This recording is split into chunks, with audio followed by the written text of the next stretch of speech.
सफ़र से वापस होने के आदाब। जब सफ़र से वापस होने लगें तो सवारी पर बैठकर सवारी की दुआ पढ़ने के बाद वह दुआ पढ़ें जो सफ़र को रवाना होते वक्त पढ़ी थी, यानी अल्लाहुम्मा इन्ना नस्अलुका फ़ी सफ़रिना हाज़ल बिरतक़वा आखिर तक।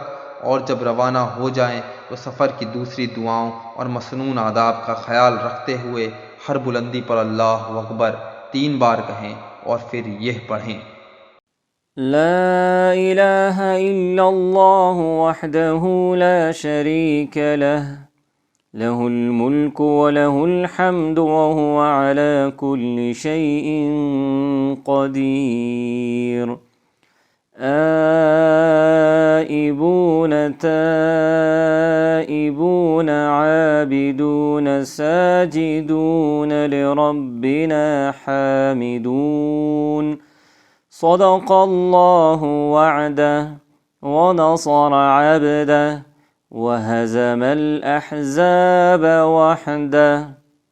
तर्जुमा। कोई माबूद नहीं अल्लाह के सिवा, वो तन्हा है, उसका कोई शरीक नहीं, उसी के लिए मुल्क है और उसी के लिए हम्द है और वह हर चीज़ पर कादिर है। हम लौटने वाले हैं, तौबा करने वाले हैं, सजदा करने वाले हैं, अपने रब की हम्द करने वाले हैं।